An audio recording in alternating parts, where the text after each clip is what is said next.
Hey guys, welcome back to the channel. You already know that when the drama hits, we break it all down. And today, we've got another bombshell story that's shaking the internet. As you all know, Nedu Wazobia has been dragged into a 60 million fraud scandal, and the situation just got even messier. At first, Nedu tried to debunk the viral audio recordings, claiming it's all fake news. But guess what? The case has now been officially filed at a UK police station for investigation. That means the authorities are now involved, and this is no longer just social media talk. But here's where it gets even wilder. The people who claim they were scammed of 60 million have now released more leaked voice recordings of their conversations with Nedu. Yup, you heard that right. These recordings allegedly contain details of how the money was handled, where it went or didn't go, and more shocking revelations. Now, let's break it down real quick. The 60M was supposedly for billboards and promotions, but the victims are asking, where's the proof? Where's the evidence? This is exactly how some people paint Nigeria in a bad light, closing doors to future opportunities for others. At this point, the internet is divided. Some believe Nedu is being framed, while others think the evidence against him is piling up too fast to ignore. So, what's the conclusion? This situation is getting real because now that the UK police are involved, there will be an actual investigation. If the fraud claims are false, Nedu will have a chance to clear his name. But if they're true, the consequences could be serious. Watch the full video, listen to the leaked audio, and let us know what you think in the comments. Don't forget to like, share, and subscribe for more explosive updates. See y'all in the next video. Peace and love. Alright, so I just say Nedu debunk the audio when I release, right? But that's not the problem. Now, I just say they say I even pay person 2 million naira may do AI, even though they don't bring evidence say I pay. But anyways, it's okay for them to debunk that. That's not the problem.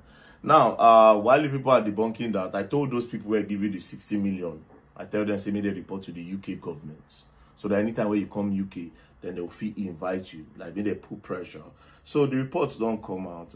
As you can see, case number, the case number is there, status description, your report has been submitted, status, report type, crime report submitter, suspect, Chinedu, Emmanuel Annie, Sarah Tonye Williams, Konha, suspect company, Talking Drums and Media Limited, money loss, £40,000. So with the drum here, then anytime when you go UK, then they'll try to drum there.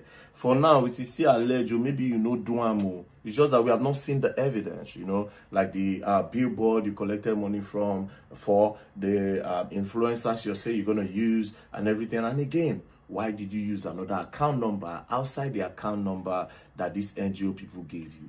Do you understand? But that's on the other side. Now, some people will think, okay, very dark man, the verse, in they carry this thing personal. Well, number one, a fight has to be personal before it is a fight. But secondly, I hope you guys know what I do on the media normally. Now, all these kind of fraud cases, now the boss. But this one, they're very special to me in a way because me, I did particular about NGO. You understand? Now, they cannot give you money to promote an NGO in order to create opportunity for a lot of people. But because you feel, say, okay, yes, nothing they happen, you do like this, do like this, do like this. Do you understand? You do like this, do like this, do like this. It don't make any sense. It don't make any sense. And even for multiple voice notes where you release, where you talk, the voice notes plenty. I go still release more. Do you understand? Now, you even tell them, say, maybe they no do one for Nigeria, maybe they can't go South Africa. Now I understand. Because when I see, say, you want to show for South Africa, now, I understand why you won't push them go South Africa. And also, before I play this other voice note of the woman explaining for that, right? Before I play them, that's your voice note where you talk, say you get a lot of drug friends and fraud friends for South Africa. Say now one of them, they sponsor your show. God bless, I won't give one money, but then again, let's just focus on this NGO part because I really want to know where that 60 million went to. And I'm sure that well-meaning Nigerians who want to know where the money went to. So let me quickly play the VN from the lady. Now, they sent us a list of things that they were going to do regarding the promotion. They said they were going to do 10 LED billboards. They were going to be on radio, on newspaper, on blogs, on some TV stations. They just listed so many things, right? Which, aside from the gala event, that particular, all the things that they said they were going to do was about, give or take, about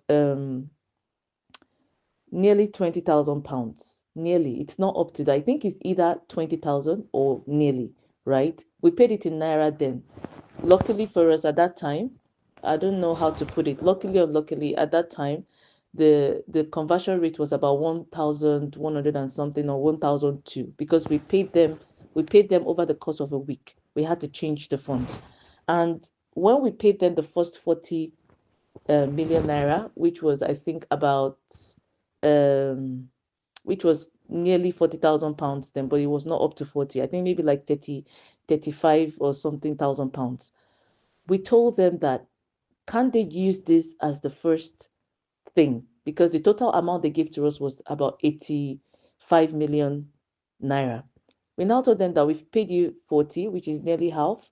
That why don't you guys just use this as your initial down payment to do whatever you need to do? Because right now you're saying that you're doing this as a free thing, and that for what it's worth, we kept insisting to them that we don't think that they're going to be able to raise funds. And I think we made our peace with that, really.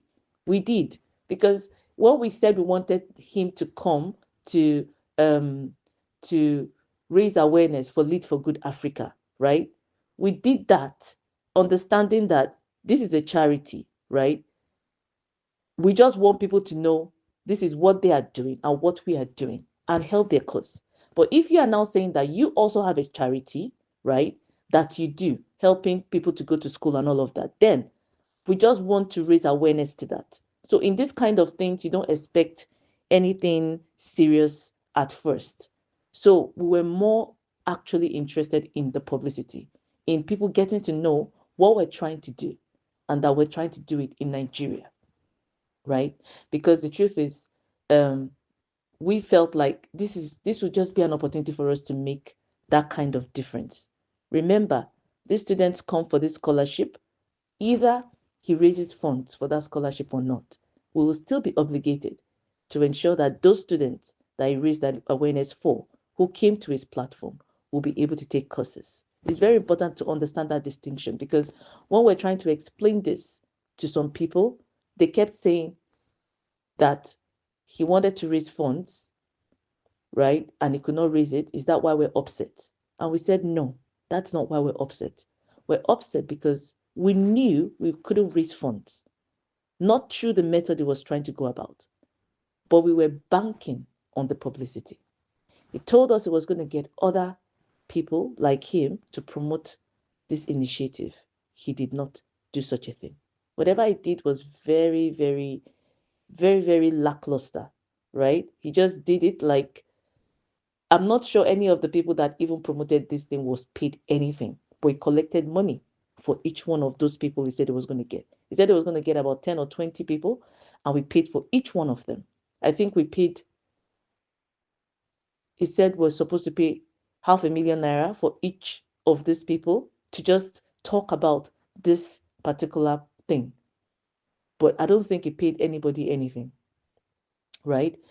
He said he was going to do billboards, nothing of the sort.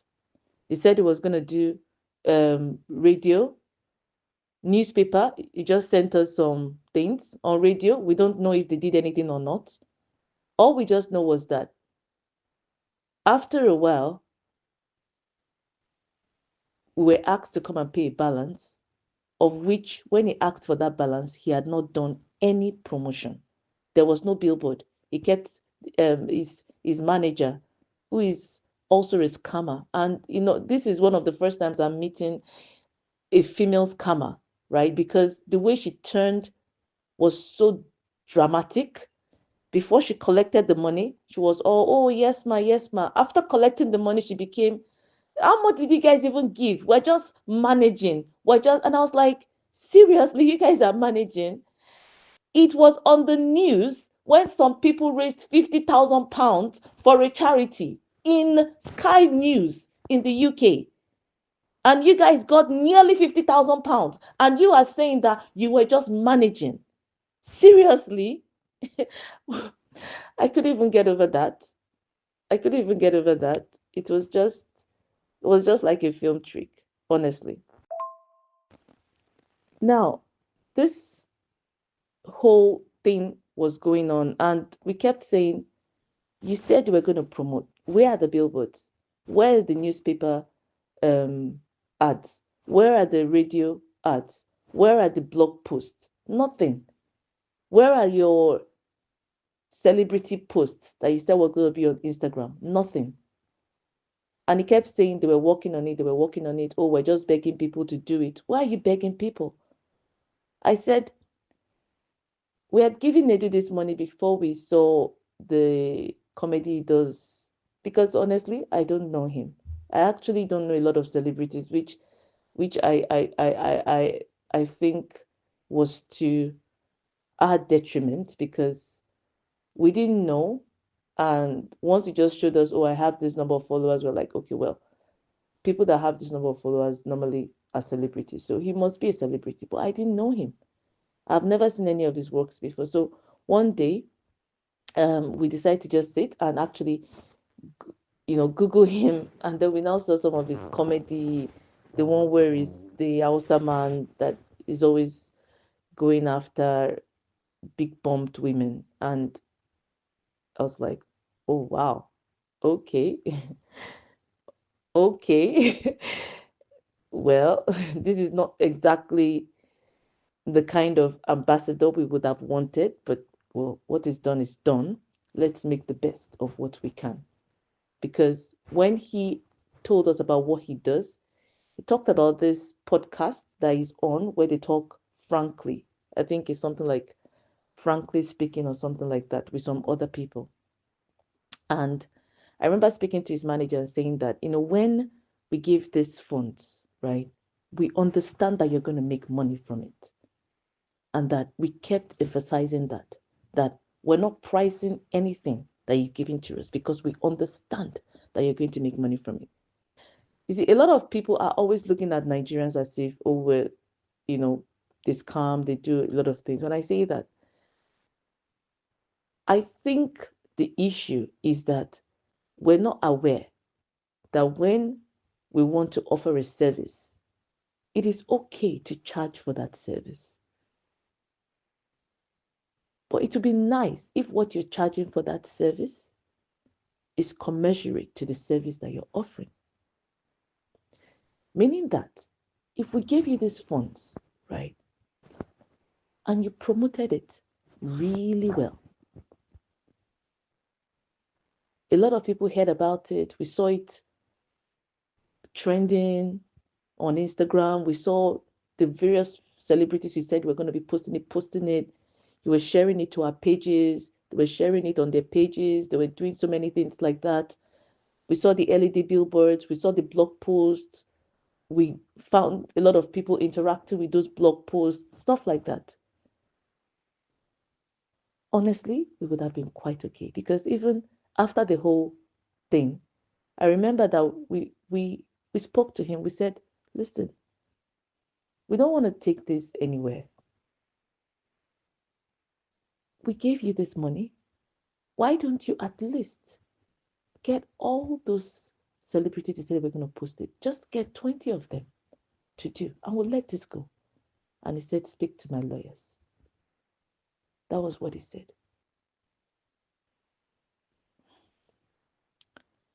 Sometimes I understand why some people are very upset with us as a nation. Sometimes I understand why they are unable to separate the good from the bad. Because when the bad do their bad, they do it with so much heartlessness that you don't even know how to relate with it. And that's exactly what Nedu and Sarah, his manager, did. It's, you can understand. I'm a strong advocate for Nigeria. There are just too many of us working so hard. Just too many. working so hard that it breaks our heart when our hard work is thrown aside because some people have done things that has made our passports useless. Because the